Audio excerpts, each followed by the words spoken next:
Olá, seja bem-vindo a mais uma entrevista aqui do Tempo e Dinheiro. Hoje é sexta-feira, 25 de abril, um mês marcado aí por uma oscilação muito grande nos mercados de commodities em relação às tarifas, inclusive pela própria imposição, negociação, como pode-se dizer, a respeito do que vem lá dos Estados Unidos a partir do governo Trump. Bom, de qualquer forma, essa semana no mercado do café nós tivemos uma variação positiva no acumulado. Nós tivemos alta para o arábica, uma alta também para o robusta, e um encontro ocorrido aqui em São Paulo discutiu exatamente essa questão das tarifas, né?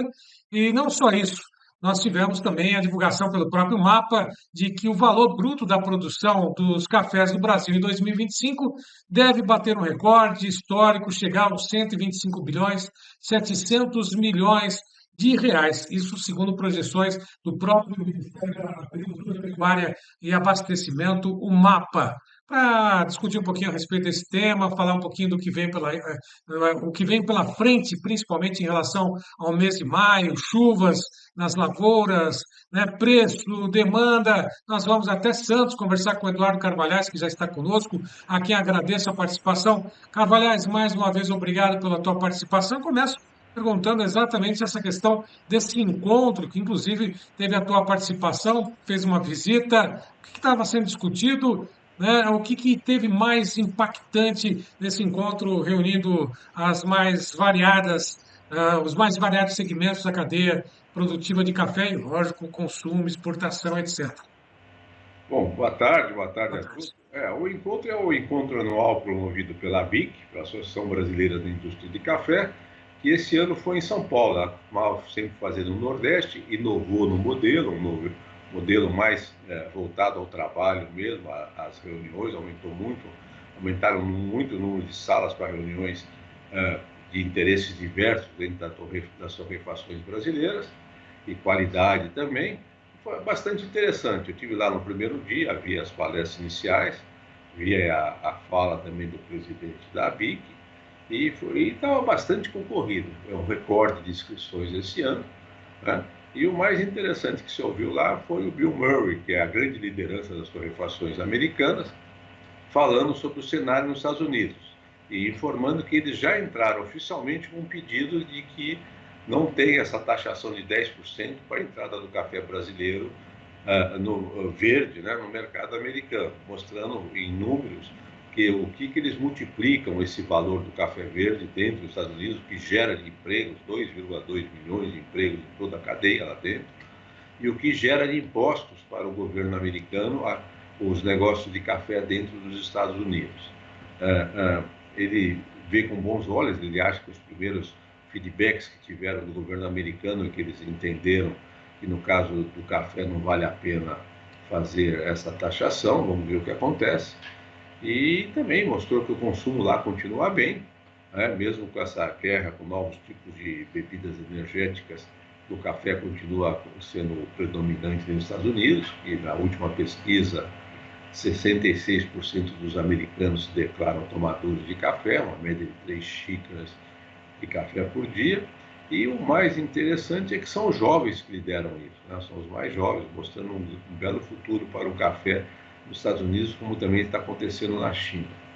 O quadro é bom, tem que se aguardar. Você sabe que o atual presidente é muito intempestivo, não sabemos bem como é que vai funcionar essa mudança aí, mas realmente, pelos números que o Bill Murray apresentou, não tem o menor sentido taxar a entrada do café brasileiro verde dentro dos Estados Unidos.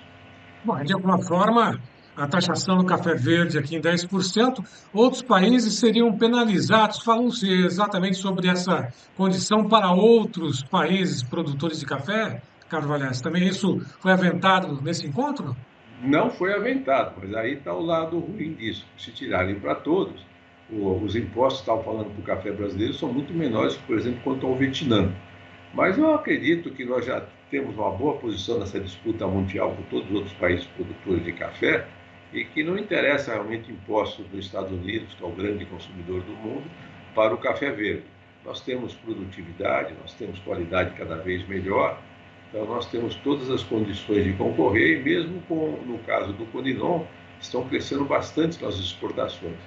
uma parte que cresceu foi porque o Vietnã teve problemas na produção, e mais um lado bom disso é que eles começaram a consumir o nosso Conilon e perceberam a qualidade, como melhorou também do Conilon brasileiro nos últimos 20 anos. Né? Mesmo que essa crise, além de a crise de produção no Vietnã ter aberto essas portas, também nós aproveitamos bem. As grandes torrefações lá fora descobriram a qualidade do Conilon brasileiro. Né? Então, foi uma boa reunião, discutindo outros assuntos também, mas principalmente esse, que não há indícios, por enquanto, de queda de consumo aqui dentro do Brasil também. Eles não têm os últimos números ainda, e vamos ver o que vai acontecer com esses últimos repasses da alta do preço do café verde para o consumidor brasileiro. Percebeu-se também que o consumo de café gourmet no Brasil vem crescendo, não é aquilo, não, mas os consumidores mais ricos não vão parar de comprar. Não é que parar de comprar, eles estão com o consumidor brasileiro está comprando mais café gourmet a cada ano, gostando dessa novidade, que é o café arábica de boa qualidade, Bom, melhor isso, qualidade. pois não, pois não.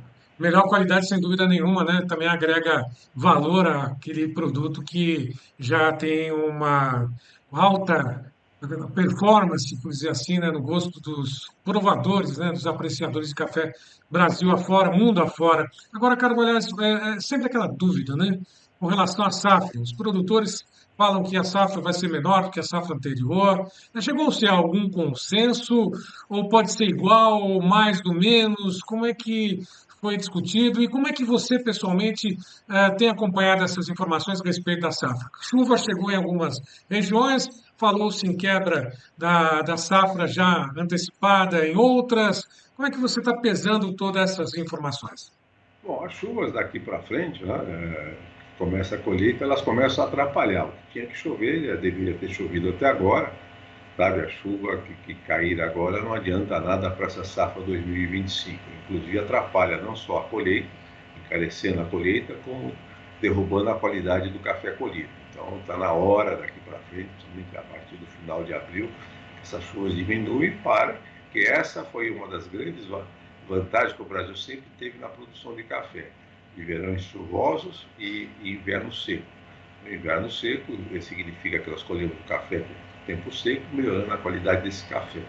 Vamos ver como é que vai ser. O clima está muito irregular, não há indício nenhum de que vá regularizar nesses próximos anos, né? Então vamos ter que acompanhar esse dia a dia. Agora, quanto ao tamanho da safra, é uma discussão que tem todo ano e que nunca se chega a uma conclusão. Os produtores sempre acham que os números da Conab estão muito inflados e os compradores dizem que o número está muito baixo. Então eu não entro nisso. O que eu entro é nessas avaliações de que se vai ser maior ou menor que a última safra. Há quase um consenso de que a safra 2025 será menor que a safra 2024, principalmente no Arábica. No Conilon tem uma parte do pessoal que diz que ela vai ser igual ou um pouco maior, mas que no total a safra brasileira 25 deve ser menor que a 24. Ora, se a safra 24, como eu já disse aqui na última vez que conversamos, já foi insuficiente, ou seja, nós chegamos em fevereiro, março de língua de fora, tendo dificuldade para comprar e agora os nossos embarques caindo devido a isso, com as torrefações brasileiras também com dificuldade para comprar café. Se a safra vai ser no máximo, os números mais otimistas falam que ela vai ser igual, nós deveremos estar, no caso do melhor cenário, uma situação apertada novamente quando chegar a fevereiro, março de 2026. Se aqueles números que dizem que ela vai ser um pouco menor se confirmarem, o que parece, realmente conversando com os agrônomos que deve acontecer, então a situação vai ser um pouco mais apertada aí quando nós chegarmos em fevereiro, março de 2026. Então, vamos depender como é que vai ser o nosso inverno desse ano, né? Vai ser um inverno rigoroso, não vai ser? As chuvas vão chegar na hora certa, lá em outubro, no início da primavera, vão atrasar. Como é que vai ser o verão de 26 novamente? O clima está irregular. Nós dependemos tudo disso para saber o que vai ser a safra 26. Se ela vai ser maior que a 25 ou não. E mesmo que ela venha a ser uma safra maior, que eu sempre falo o seguinte, nós vamos estar tão depenados de estoques que essa safra nova 26 vai ser toda ela consumida. E se o esforço das árvores para fazer uma safra maior for muito grande, significa que 27 ela vai voltar a cair. Nós temos a parte de gente que está plantando, de cafeicultores plantando mais áreas de café. Parece que é o mesmo de sempre, né? Eu quero lembrar que nós nunca paramos ano bom, ano ruim de plantar café. Não é à toa que o Brasil, como eu sempre repito, bateu em 20 milhões de sacas de exportações em 99, em 30 milhões em 2009, né? Em 40 milhões em 2019 e o ano passado em 50 milhões. Ou seja, com clima bom, clima ruim, com preço bom, preço ruim, o cafeicultor brasileiro que é profissional sempre vai tratando de melhorar a sua produção. Agora, isso foi muito ajudado nesses 24 primeiros anos do século XXI pelos estoques que nós tínhamos. E essa é a diferença agora, esses estoques se esgotaram, não temos nós. Então, quando nós temos problemas climáticos, a safra cai, não tem de onde arrancar café, como nós tivemos para sair de 20 milhões e chegar a 50. Isso não tem mais, nós dependemos da safra do ano.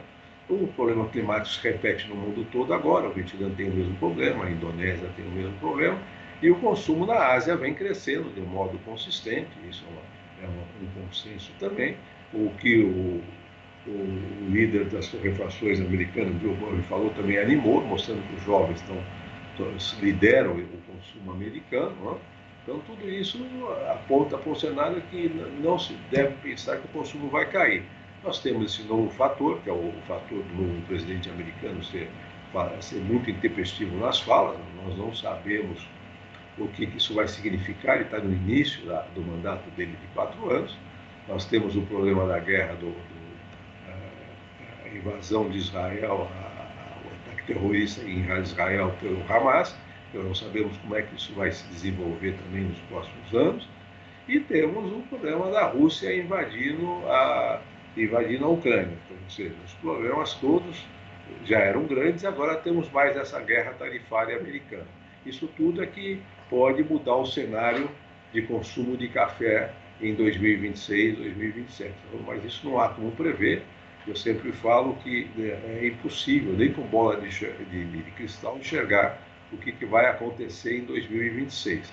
Mas em si o consumo vai bem, a produção brasileira, dentro da possibilidade, vai bem, ela não consegue crescer mais forte por causa de problemas climáticos que vão continuar. Portanto, aí as variáveis são muitas e não dá para se saber qual vai ser a resultante de todas essas variáveis. Agora, os fundamentos do mercado continuam os mesmos. Nós não temos estoques e o clima continua bastante incerto. Diante dessa questão da demanda crescente, da ausência de estoques, o problema climático, né, com em relação à incerteza do tamanho da safra ou não, onde que fica o principal gargalo? Aliás, onde é que fica a principal oportunidade nesse momento? Né? Passou a ser realmente só do cafeicultor, do produtor, porque outros setores, né, no caso a própria indústria, na hora da exportação desse mesmo café, ela fica numa situação, às vezes, de honrar compromissos assumidos anteriormente por ausência de produto. Isso está acontecendo ou não? A oportunidade hoje realmente permanece com o cafeicultor que está aproveitando esses bons preços, ou Carvalhais? Não, o cafeicultor tem aproveitado, só antes de dizer que a gente sempre fala que está difícil dele vender, ele vem vendendo aos poucos, tanto que nós não deixamos de embarcar café e os nossos supermercados estão abastecidos. Né? Então, isso significa que o fluxo de café está andando. Não anda melhor porque não tem café sobrando. E há um consenso quando se fala com as cooperativas, quando se fala com as torrefações do interior, que realmente o que existe de café na mão de produtor é muito pouco. Acho que talvez seja um caso extremo, um recorde de pouco café na mão do produtor de café nas vésperas da entrada numa safra nova. Parece que realmente nós vamos depender a partir aí de junho, julho, para abastecer o mercado interno para nossas exportações, do que nós produzimos agora em 2025. O que restar de café de 2024 vai ser residual. Sempre tem gente que fala que existe mais café. Eu não acredito, porque nos preços atuais, se a safra fosse maior, como alguns falam, ou se houvesse mais café, os cafeicultores nos preços atuais estariam tratando de vender mais fácil. Eles vendem, não há dia no Brasil que não saia negócio, mas as vendas são abaixo do que nós vimos assistindo nos últimos anos. Né? Tem que acompanhar, tem que esperar, mas parece realmente que os estoques são os menores, os estoques de passagem, quando a gente fala de uma safra para outra, são os menores pelo menos desse século. É difícil falar muito tempo atrás, porque a gente não tem números tão bons como nós temos, com a informação toda fluindo, como nós temos nesses últimos 25 anos.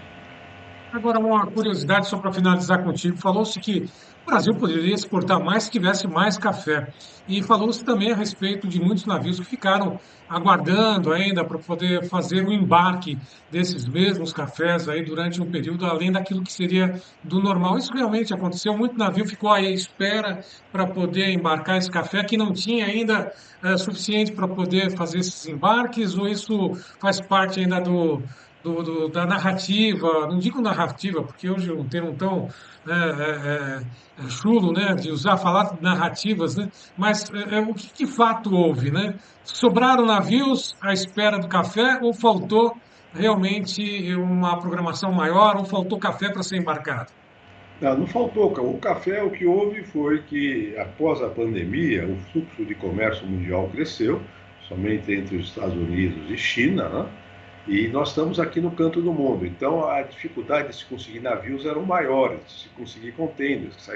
Os contêineres saíam daqui cheios e para voltarem aqui para o Brasil vazios, porque a gente importa mais do que exporta, era uma dificuldade. E não é fácil você deslocar esses navios. Aquele grupo terrorista dos Houthis lá no Mar Vermelho também dificultaram a passagem de navios por ali. E os navios tinham que fazer uma enorme volta, aumentando o custo dos fretes e também ocupando os navios por mais tempo. Né? Tudo isso fez sim com que vários contêineres de café ficassem presos no porto. Foi ao contrário, nós não tínhamos navio para embarcar isso aí. Então essa carga ficava, houve dificuldade para se embarcar café. Houve muito atraso no embarque de café nesse semestre, eu podia dizer até nesse último ano. Nós sabemos que a nossa infraestrutura de transporte interno é muito ruim, nós avançamos muito menos que outros países, nossas redes ferroviárias são poucas, deveriam ter muito mais, as nossas hidrovias também, a nossa navegação de cabotagem, aí, inclusive as rodovias. Né? O grande problema no Porto de Santos, o gargalo, além do gargalo de navios que no Porto de Santos, nós temos o problema da chegada das cargas. Descem caminhões aos milhares para Santos, e depois o Brasil não teve sucesso só no café, todo o agronegócio cresceu muito. As nossas exportações de soja, de milho, de trigo, de carne, de álcool, de açúcar, né, cresceram muito, e todas elas disputam o mesmo espaço. Então, o que nós precisaríamos muito investir nesses próximos anos e com força é na nossa infraestrutura para exportação, não só nos portos, mas principalmente para que essas cargas cheguem mais rápido e mais barato aos portos. Sabe? Se nós conseguíssemos ter uma rede de escoamento do café, desde a produção, lá nas fazendas até o porto, isso baratearia os nossos produtos, nos tornariam mais confiáveis e mais competitivos ainda, porque a área para crescer, conhecimento, ou seja, produtividade, que não cresceu só no café, mas cresceu também nos outros produtos agrícolas, agora vem crescendo também no trigo, né, em todos esses produtos, nós precisamos de mais agilidade no transporte disso tudo. E isso é o nosso grande gargalo, que nós precisamos nos próximos anos investir bastante. Não é narrativa, é fato, né? Realmente isso. Recado final, depois dessa explanação, dessa aula, né, falando sobre o mercado do café, o que você diria para o produtor, principalmente para esse começo do mês de maio, Carvalhais? Olhar com cautela, não colocar todos os ovos no mesmo cesto, que isso é sempre um problema. Olhar para a safra que ele vai colher, tem regiões que a quebra são maiores que outras, tem regiões que houve muita recepa de café, porque os cafezais estavam em muito mau estado no ano passado, e cada um vai ter que decidir o que fazer. Mas eles vêm fazendo isso. O cafeicultor aprendeu a vender ao longo do ano safra, né? Tanto que você pode ver os nossos embarques crescendo aí, como eu disse, nos últimos 25 anos, mas muita cautela. Nós não sabemos o que vai acontecer com os juros internos no Brasil, com esses gastos enormes do nosso governo, nós não sabemos o que vai acontecer com os juros americanos, o preço do café subiu muito, e isso, o capital de giro, portanto, necessário para as torrefações, necessário para nossos exportadores, cresceu muito. Isso é uma dificuldade, principalmente que eles precisam de mais capital de giro numa época em que esse dinheiro custa mais caro, não só no Brasil como no resto do mundo. Isso é que tem também dificultado os negócios. Hoje, veja o volume que a gente embarca de café por mês e o volume de dinheiro que está envolvido nisso. Nós ficamos muito contentes quando esses cafés são pagos com a receita cambial, mas até nós recebemos esse dinheiro, o capital de giro que está envolvido nisso são dos nossos exportadores, né? Que tem que, de repente, conseguir aumentar muito os adiantamentos de câmbio e tudo em grande volume, porque os preços subiram muito. Né? Nós falávamos há muito tempo atrás aí em Conilon a 600, 800 reais, que já era um preço que tinha subido, e agora falamos em mais de 1.500. Nós falamos agora, nessa semana, novamente, nos arábicas melhores, chegando aí a 2.800 reais. Né? Então você veja quanto custa 1.000 sacas de café hoje em dia. Isso demanda um capital de giro. Nossas torrefações compram café à vista, parte deles, e vendem a prazo para os grandes supermercados. Então há um problema aí também de capital de giro, de você girar todas essas mercadorias bastante grande. Isso é uma preocupação a mais para nós todos. Eduardo Carvalhais, muito obrigado pela tua participação, como sempre, aqui no Tempo e Dinheiro. Agradeço mais uma vez um grande final de semana, bom início praticamente de mês, né? Semana que vem, né? A próxima semana marcada por um feriado no dia primeiro aqui no Brasil, dia do trabalho, mas o trabalho não para. Meu muito obrigado mais uma vez, até a próxima, Até a próxima, bom final de semana para todos. igualmente. Bom, a todos que estiveram conosco, eu lembro mais uma vez que todas as nossas entrevistas estão disponíveis nas mídias sociais do Tempo e Dinheiro. Vá lá, curta, comente, compartilhe, se inscreva, faça parte também do clube de assinantes do Tempo e Dinheiro. A todos que estiveram conosco, mais uma vez, meu muito obrigado. Até uma próxima.